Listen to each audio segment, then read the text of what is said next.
Bonjour à tous, c'est Sylvain, vous êtes sur Rue des Joueurs, votre chaîne de pronostics sportifs.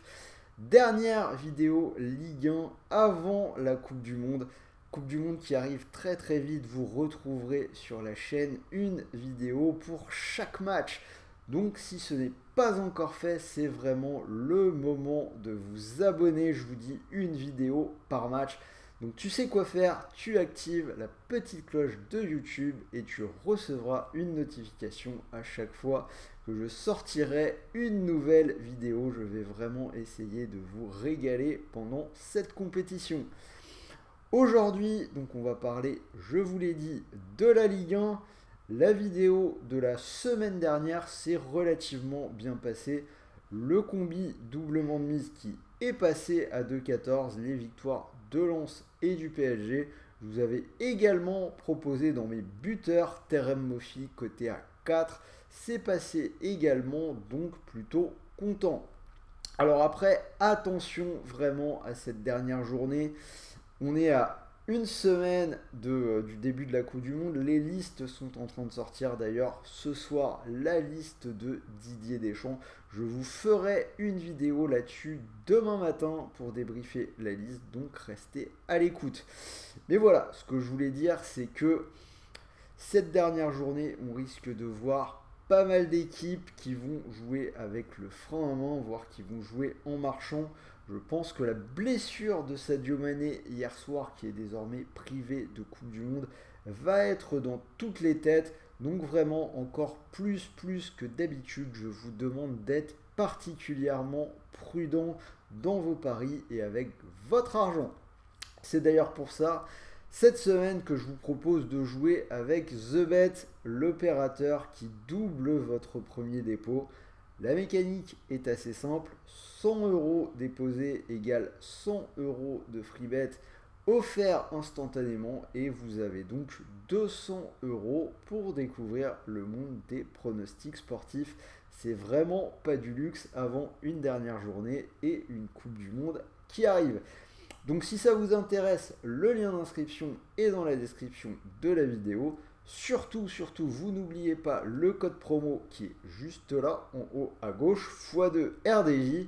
Et on en reparle en fin de vidéo, puisque comme d'habitude, je vous ai concocté deux combinés, le combi doublement de mise et un combiné cote à 6. Alors le gros combiné, il n'est pas passé dans la dernière vidéo, mais il était passé dans celle d'avant, la cote à 6, plutôt intéressant comme vous voyez. Donc restez bien jusqu'au bout de cette vidéo si vous voulez en profiter. En attendant, c'est parti pour les pronos de la semaine.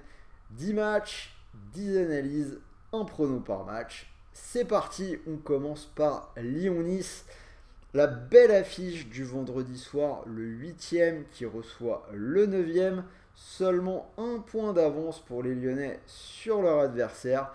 Les Lyonnais qui ont vraiment perdu gros dans l'Olympico le week-end dernier.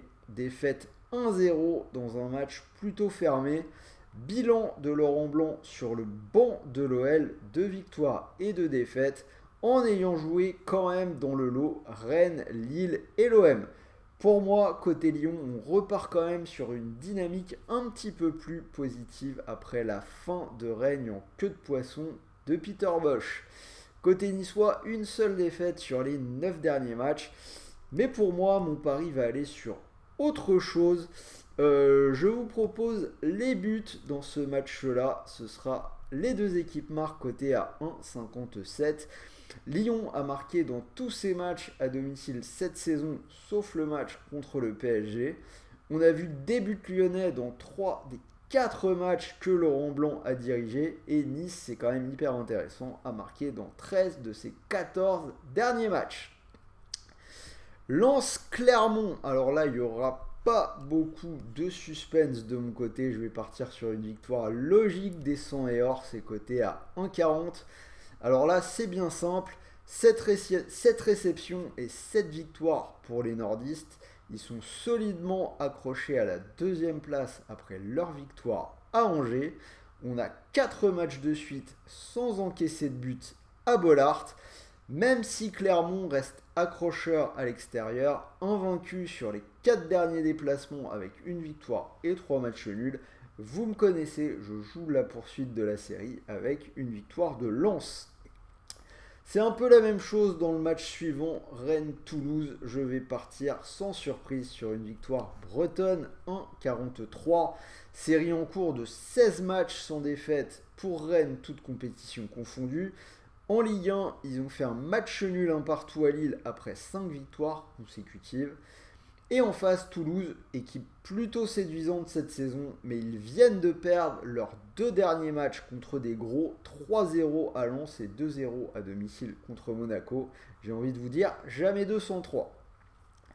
PSG Auxerre. Alors, la cote du PSG cette semaine n'est pas acceptable à mon sens. La victoire du PSG à 1,06. On va essayer de trouver autre chose.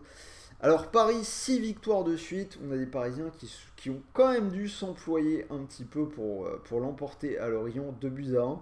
L'impression que Paris était déjà en service minimum, je vous répète, Coupe du Monde en vue, victoire 2-1. En face, Auxerre, c'est simplement une victoire contre Ajaccio lors des 10 dernières journées. Alors, que peut-on prendre ? Je me méfierais vraiment du handicap. Encore une fois, dernier match avant la Coupe du Monde. Le principal souci des joueurs parisiens, ce sera surtout de ne pas se blesser. Je vais partir sur le but de Neymar et son équipe qui gagne, ses cotés à 1,47. Ça paraît être l'attaquant du trio le plus en jambes. Il a marqué 3 buts sur les 4 derniers matchs. On a vu Messi s'économiser, ne pas jouer sur certains des derniers matchs. Mbappé sortir contre Lorient dès qu'il a ressenti la moindre petite gêne. Le seul qui a l'air n'avoir vraiment aucun problème et être au top de sa forme physique, c'est Neymar. Donc je vais partir là-dessus. Brest 3, il y a un pari qui me semble assez évident quand on parle des matchs de 3. C'est les deux équipes qui marquent dans celui-là, c'est coté à 1,53. C'est un pari qui est passé dans 12 des 14 journées dans les matchs des Troyens, avec souvent encore plus de buts en déplacement qu'à domicile. Pour preuve, les 2 derniers déplacements de cette équipe de 3, défaite à Nice 3-2, puis défaite au Parc 4-3. Alors petite info quand même, on a vu hier 3 qui a viré son entraîneur. Alors j'avoue que je ne comprends vraiment pas pourquoi. Celle-là, elle est vraiment pas méritée. Alors on va quand même observer ce qui se passe sur le banc du côté troyen. En face, Brest n'a plus marqué depuis 2 matchs, mais j'ai quand même envie de leur faire confiance pour trouver le chemin des filets. Déjà avec 3, ça passe quasiment toujours, je viens de vous le dire, et Brest a quand même marqué dans la moitié de ses matchs à domicile. Lille-Angers, pas de suspense sur ce match-là, victoire des Dogs à 1,29. Alors on a une série en cours de 6 défaites de suite pour Angers qui a encore perdu à la maison la semaine dernière contre Lens 2-1. Lille reste sur 2 matchs sans victoire, défaite à Lyon 1-0 et nul contre Rennes. Mais à chaque fois, ils ont proposé des bons matchs dans le contenu. Avant ça, on avait 3 victoires de suite. Pour moi, ils ne devraient pas rencontrer de problème pour s'imposer à domicile contre Angers, qui est une équipe vraiment faible. Montpellier-Reims, match qui ne m'inspire vraiment pas spécialement. C'est clairement le match qui m'inspire le moins sur cette carte. Si on essaye de trouver des tendances, on voit que Reims fait beaucoup de matchs nuls alors que Montpellier n'en a fait aucun à la Mosson, donc rien à trouver de ce côté-là. Les derniers matchs de Reims sont plutôt fermés alors qu'il y a plutôt des buts sur ceux de Montpellier, donc rien à trouver de ce côté-là non plus. C'est compliqué pour Montpellier qui vient de prendre 1 point sur 18 possibles. C'était le week-end dernier, match nul à Clermont, 1 but partout. En face, Reims est invaincu depuis 6 matchs avec 2 victoires et 4 nuls. On aurait envie logiquement d'aller vers eux, mais Montpellier a eu un calendrier pas évident. À domicile, je pense qu'ils peuvent quand même gagner des matchs, donc méfiance. Je vais vraiment être ultra conservateur sur ce coup-là. Je vais partir sur un gros under. Moins de 3,5 buts, c'est coté à 1,26. Mais clairement, match à éviter. Il me plaît pas du tout. Nantes-Ajaccio. J'aurais tendance à partir sur Nantes qui fait preuve d'une certaine solidité à la Beaujoire. 6 matchs de Ligue 1, 2 victoires, 3 nuls, une défaite contre Paris. Alors en Coupe d'Europe, ils ont également pris la sauce contre Fribourg. Mais à côté de ça, il y a des victoires. Ils ont battu l'Olympiakos, ils ont battu Karabag. Il y a un match nul contre Lens en Ligue 1. Bref, il y a quand même des bons matchs contre des équipes qui sur le papier sont meilleures qu'Ajaccio. Méfiance tout de même avec ces Corses. Ils viennent de battre Strasbourg 4-2. On voit que l'arrivée de Belaïli semble avoir un impact intéressant sur leur résultat. Ils ont perdu qu'une fois sur les 4 derniers déplacements, avec dans le lot une victoire au Vélodrome. Je vais partir sur un scénario en faveur des Nantais pour essayer d'assurer au max. Ce sera Nantes ou match nul et plus de 1,5 but, c'est coté à 1,67. Petit over qui paraît solide, c'est passé 8 fois sur 9 dans les matchs de Nantes à la maison cette saison. Et pour Ajaccio, c'est passé 5 fois sur 7 à l'extérieur. Strasbourg-Lorient, pas évident de donner un vainqueur dans ce match. Strasbourg, j'avais l'impression que ça allait mieux après 2 bons matchs contre Toulouse et contre l'OM. Mais ce week-end, on a une équipe qui est lourdement retombée dans ses travers. Ils menaient 2-0 en Corse à Ajaccio avant finalement de perdre 4-2. Et côté lorientais, l'état de grâce semble fini. 4 matchs sans victoire, même si vraiment ils n'ont pas démérité contre Paris dans la défaite 2-1. Mon pari sur celui-là, ce sera un overbut, plus de 2,5 buts coté à 1,68. Ça paraît intéressant, c'est passé dans les 7 derniers matchs de Strasbourg et dans 7 des 8 derniers de Lorient. On finit avec le choc du dimanche soir, Monaco-Marseille, vous savez le match qui m'intéresse particulièrement. Les deux équipes ont le même nombre de points, un match qui vaut cher avant la pause de la Coupe du Monde. Alors Monaco qui vient d'enchaîner 3 victoires de suite contre Angers, l'Étoile Rouge de Belgrade en Coupe d'Europe et Toulouse. D'ailleurs, ils joueront en Ligue Europa contre le Bayer Leverkusen, match pas évident, on verra ce que ça donne au mois de février. Et en face, l'OM qui a arraché une victoire qui devrait faire beaucoup de bien dimanche dans les têtes et dans les jambes. Victoire dans l'Olympico 1-0 après 5 matchs sans victoire, dont 4 défaites. Pour ma part, je vais partir sur les Olympiens côté à 3. La cote est vraiment belle. Je trouve que je pense vraiment que les Marseillais peuvent sortir leur épingle du jeu. Déjà parce que Monaco, c'est un déplacement qui, sur les dernières confrontations, réussit souvent aux Marseillais.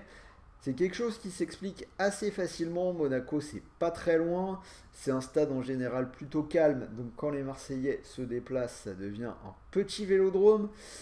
L'OM est une équipe plutôt à l'aise en déplacement. C'est la même chose que Monaco. Monaco qui est mieux en déplacement qu'à la maison. Alors certes, ils sont sur une bonne série chez eux, mais si on regarde quand même depuis le début de la saison, il y a eu des défaites contre Ferencvaros, contre Troyes, contre Lens. Récemment, il y a un nul contre Clermont. Bref, ce serait pas du tout délirant de voir l'OM s'imposer. Alors méfiance quand même, Monaco en attaque, c'est hyper réaliste. Il faudra que la défense marseillaise soit bien en place. Mais moi, j'y crois. Donc voilà, vous avez les 10 matchs, les 10 analyses, un prono par match. Cote à 96, pourquoi pas mettre un petit euro dessus comme d'habitude. Et en attendant, c'est parti pour les buteurs. Alors, hop, je vous affiche tout ça. Alors, la semaine dernière, je vous ai dit, je vous avais proposé Mofi contre le PSG. C'est passé côté à 4. On va essayer d'en passer encore au moins 1 sur 3 cette semaine. On va commencer sur Lille-Angers. Bon là le pari est assez évident. On va partir sur Jonathan David à 1,73. C'est vraiment un match pour briller contre la défense du dernier de Ligue 1. Donc je pense que c'est une bonne pioche. Strasbourg-Lorient, la stratégie du but de l'ex. On va partir sur Gamero à 2,70. Le Strasbourgeois qui a l'air plutôt en forme après son joli but contre l'OM. Et on finit Monaco-Marseille. Là, je vais partir sur une petite surprise. Je vais tenter le coup Bemba Dieng à 4,10. Tudor l'avait fait démarrer contre Strasbourg. Il a marqué. Je ne serais pas étonné de voir que le Sénégalais démarre à nouveau du côté de Monaco. Sanchez a quand même beaucoup joué. On va peut-être le laisser se reposer un peu. Ça va jouer entre Dieng et Luis Suarez. On a vu que Dieng était en train de repasser devant. Je ne serais pas étonné qu'il soit titulaire. S'il ne joue pas en plus, vous allez être remboursé. Donc je pense que cette cote à 4,10, elle est quand même tentable. Si vous combinez ces trois buteurs, cote à 19. Allez, maintenant le combiné. Donc le combi doublement de mise est passé la semaine dernière. On va voir ce que ça donne cette semaine. Je vous propose à nouveau un combi pile poil à 2. Je vais garder 2 victoires à domicile. Lens et Rennes contre Clermont et Toulouse. 1,40 et 1,43. Et le gros combiné, je vais ajouter à ces deux-là la victoire de l'OM à 3. Donc on avait une cote à 2 x 3. Ça fait une cote à 6. Alors je vous rappelle que vous pouvez profiter du bonus de bet. 100 euros déposés, 100 euros de free bet offert, donc 200 euros pour se lancer. Si vous mettez vos 100 euros sur cette cote à 6, si ça venait à passer, vous pourriez remporter 600 euros. Je répète, c'était passé le gros combi à 6 il y a 2 semaines. Et même si le pari ne passe pas, ce qui est vraiment possible, je vous l'ai dit, dernière journée avant la Coupe du Monde, à mon avis, ça va être une jungle, il y aura des surprises énormes. Eh bien, vous aurez toujours malgré tout les 100 euros de free bet pour continuer de jouer. Voilà, c'était Sylvain, j'espère que cette vidéo Ligue 1 vous a plu. Donnez-moi vos pronos dans les commentaires. N'oubliez pas le petit pouce bleu, j'ai besoin de force avant la Coupe du Monde. Restez à l'écoute, demain vidéo Coupe du Monde justement, débrief sur la liste de Didier Deschamps, je vous dirai ce que j'en pense, donc restez à l'écoute demain matin. En attendant, je vous souhaite de bons matchs, de bons paris, de bons gains et je vous dis à très vite pour une nouvelle vidéo. Salut à tous!